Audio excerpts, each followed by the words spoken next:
نجار حیرانونکې کیسه. په یو ښار کې د حکیم په نامه یو نجار و. نوموړی ډېره ښایسته ښځه درلوده. یوه ورځ باچا د همدې نجار کور مخې ته تېرېده چې د نجار په ښځه یې سترګې ولګېدې او پرې مین شو.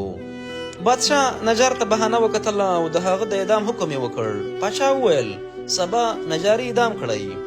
کله چې نجار خبر شو د ډېر خوف او ډار له کبله د شپې خوب نه ورتلو.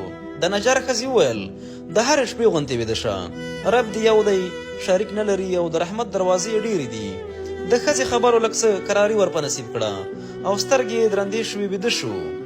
کله چې سهار شو د پادشاه د عسکرو د پښو اوازونه د نجار تر غوږونو شو. نجار ډېر غمجن شو او په ناامیدۍ او ویرې خپلې ښځې ته وکتل او ورته ویل ډېر پښیمانه شوم دا چې ستا په خبرو مې اعتماد وکړ. په ډېر ډار سره یې دروازه خلاصه کړه او عسکرو یې زنځیر لرې کړ.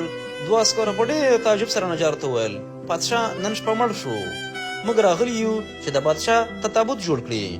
نجار د دې خبرې سره ډېر خوښ شو او د عذر په څېره یې خپلې ښځې ته وکتل. ښځه یې مسکی شوه او ورته ویل د هرې شپې په څېر ویده شه، خدای یو دی او د رحمت دروازې یې ډېرې دي. د کیسې نه مو مطلب همدا و ډېر فکر انسان ډېر ستړی کوي.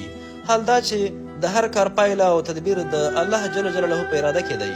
په هر حالت کې خپل امید له لاسه مه ورکوئ. د الله جل جلاله د رحمت انتظار کوه.